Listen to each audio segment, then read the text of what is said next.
Hi there, welcome back to our journey through these common entrance exams. We're going to be looking at the core paper today. Don't forget that I need you subscribing to the channel, spreading the word, and of course, if you're year 7, if you're year 6, this is really useful practice. So going into our paper, core calculator, so we're allowed to use that calculator. Answer as many as you can, just have a look at these instructions. Clear working to long answer questions should be written in the grey boxes along with any final results, which should be double underlined. I'm sure the examiner is going to be really positive with you. Write no more than 6 digits from your calculator as an answer. That's a new one. Never seen that, and I've done a lot of GCSE. Okay, so again, throughout this video, when I say question 1, pause the video, try and answer the questions, then hit play again when you want to mark the work, and that way you can see how well you've done. Okay, question 1. So 5.2, we're going to just put this straight into the calculator, plus 1.7. And then on my Casio FX 83GTX, other calculators are available. This is the ClassWiz from Casio. I'm looking for the button in this one where we've got the x squared. That gives me the opportunity to make 1.7 squared value, and then we get 8.09. The second question, I just want to get my notes out to make sure I don't make any boo-boos with you today. There they are. So we're looking for part B, the button that looks like that. So that's going to create the square root symbol on the calculator, and then we just type in the rest of it. That gives me 38 over 5. So we'd like to put 7.6 there. 38 over 5 should be a correct answer as well, so don't stress about that. Okay, so for this next one, you're going to have to hit Shift. You don't have to hold down the Shift button, and then you're going to hit this one. And that's going to give you the cube root button on that calculator. And you type in 25, it wants it to one decimal place. So I've got 2.92401, which means it's 2.9. What number, when multiplied by 8, gives a result of 3? So what number, when multiplied by 8, gives a result of 3? So if I just do a little equation, I can divide by 8, and I know I've got to do 3 divided by 8, and then that gives me 0.375. They'll accept 3 over 8 as well. Okay, here's a trick for you on the calculator. Write this in its simplest form. Do the little number divided by the big number. Sorry, this is question 2. Do pause it, of course, if you want to have a go and mark it. So 360 divided by 450. I know that's going to put that in a fraction. What the calculator will do will simplify that fraction, which technically simplifies the ratio. And then I just have to make sure that my small number was on the left-hand side. So I put my small number on that ratio onto that left-hand side as well, 4 to 5. Okay, pink toys and red toys are sold in the ratio 8 to 5. If there were 390 toys altogether, so 390, and we want to know about the pink number, so we want to know about 8, we need to share in the ratio 8 to 5. So the first thing we do is 8 plus 5, which gives us 13. That's how many shares there are. We then divide 390 by 13. 390 divided by 13 gives us the 30. That's what each share is worth. Now we only need to know about the 8. So 8 times by 30 gives us 240, and that's our final answer. Question 3. Write the next 2 numbers in each sequence. So this sequence is going up in 6s, and if you wanted to work that out, you could do 23 take away 17. You could do 17 take away 11 and find that there is a common difference of 6. So we get 29 and 35. Now our next sequence is quite a common sequence, and if you haven't spotted it, make sure that you revise this sequence. It's 1 cubed, 2 cubed, 3 cubed, 4 cubed. So we then need 5 cubed and 6 cubed after that. 125 and 216. Right, question 4. In an exam, Edward scored 68 marks out of a total of 80 marks. So 68 out of 80. Calculate his percentage score. So in order to turn a fraction into a percentage, we do the top divided by the bottom and then multiply by 100, and that gives us 85%. All right, in a sale, a camera is reduced in price by 23%. before the sale, it costs 1,850. How much does it cost in the sale? So 1,850 is going to be multiplied by a value first. I need to do 100 take away 23. Doing that on my calculator, I'm not making any mistakes. Just keep writing everything. That's another important point, actually. Although this is the calculator paper, you see what I've done with that working. You've got to show it all the way through. You've got to show it. The examiners will need it because these are not one markers. So that means I'm going to multiply this by 0.77. 1850 times by 0.77.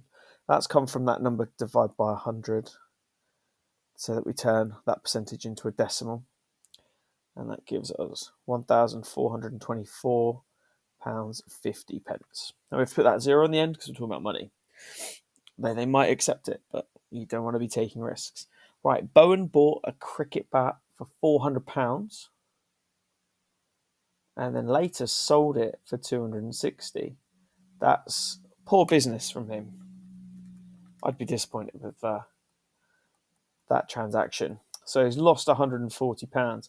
What's the percentage loss? Well, that loss needs to go over the initial sale, and then we need to multiply it by 100 to turn that into a percentage. And that's a 35% loss. Right, okay, question 5. I'm just going to pause the video, and I'll be back with you ever so shortly.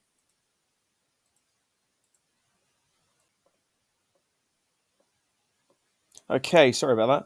I needed to just get my phone on charge. I reckon we get through up to question 8 maybe, and then we'll be golden. So question 5, 43.8 take away something is 5.76. So if I call that x, and then we add x and take away the 5.76, that's what we're going to need to know. So 43.8 take away 5.76. And it's interesting that this is a number question, and what we're experiencing is a little bit of algebra in there. So 38.04. Right, again, our next one. So 47.12 equals 12.4 times by x, and therefore 47.12 divided by 12.4 will tell us what that missing value is. So 47.12 divided by 12.4 gives us 3.8. Super.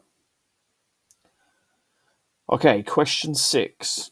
Difficult to use the calculator for these. So we are collecting these like terms. Positive 9x and then negative 2x. Add together to make 7x. And then minus 3y, add 5y, gives us positive 2y. Part 2.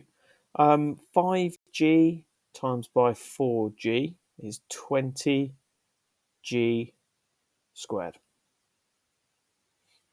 Part 3, 12 divided by 3 is 4, and that 3 will not affect that indice that's attached to the m, so we have 4m to the power of 6.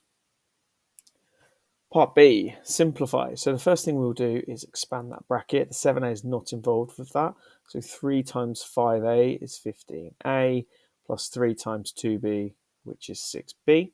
7a and 15a are 22a, plus the 6b. Okay, now we need to expand another bracket, and it's a bit of a hidden expansion because it's being multiplied by minus 1. So this gives you negative 3w and negative 4. So 6 minus 3w is that final solution. Question 7. Factorize. So this is going to go into single brackets. We take out the highest common factor, so we can divide both of those by 4. 20a divided by 4, 5a. 16b divided by 4 is 4b. Our next one also needs to be factorized into a single bracket. Now, this is a tricky one. GCSE candidates find this difficult as well. It's because we can divide them both by 3, and people don't spot that because 3 is a prime number. But you can divide it by 3, giving you 1, take away 3y. Okay, question 8. In 7 tests, work out the median, mean, and range. So we need to, first of all, get these in order.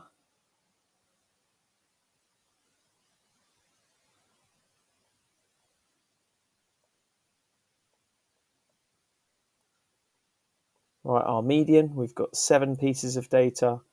So we add 1 and divide by 2, which gives us 4. So our fourth value, median, is 42. The mean, we're going to have to add all these together. So this is where we add them in the calculator. 17 plus 26 plus 38 plus 42 plus 50 plus 50 plus 50 gives us 273. And then we're dividing it by 7, which gives us 39. Finally, the range, that's the biggest. Take away the smallest, which gives us 33. Let me just do a quick time check. How am I doing on time? I've got 4 minutes remaining, so I can do question 9, and then we'll stop for this video. So question 9, for this question, give answers correct to the nearest whole number. Really important to read those instructions. So calculate the area of this circle. For area, it's pi r squared. So pi times by 8 times by 8, because 8 is half of that diameter of 16. With your calculator, I'm hitting shift, and then the times by 10 to the power of x button, which is like a standard form button, and that will give me pi times by 8 times by 8. Now my calculator thinks it's funny because it says 64 pi, but then if I hit my SD button, that gives me 201.0619, so 201 centimeters squared, remember your units at all times, is my final answer. Okay, part B. For part B, a wheel on a car turns 380 times without slipping. As the car travels along a straight road, the wheel has a diameter of 84 centimeters. By calculating the circumference, work out the distance the car travels in meters. Well, firstly, I'm not going to mess around. 0.84 meters will be the diameter, and therefore we multiply it by pi, which will give us the circumference. Now, I'm going to be a bit silly, and I'm going to say that's 0.84 pi, because I don't want to round it. If I round it now, I'm going to get an inaccurate answer towards the end. The car's then going to rotate 380 times, so that answer is going to be multiplied by 380, and then once I get that answer, I can then round it. Okay, in meters, we're in meters. I've put too many zeros in. That's worrying. Ability to read has gone. And then it does say nearest whole number. So 1003 meters. And that's our final answer. Okay, that is question number 9 done. I'll see you in the next video for question number 10. Keep working hard, subscribe, share the channel, and I'll see you next time.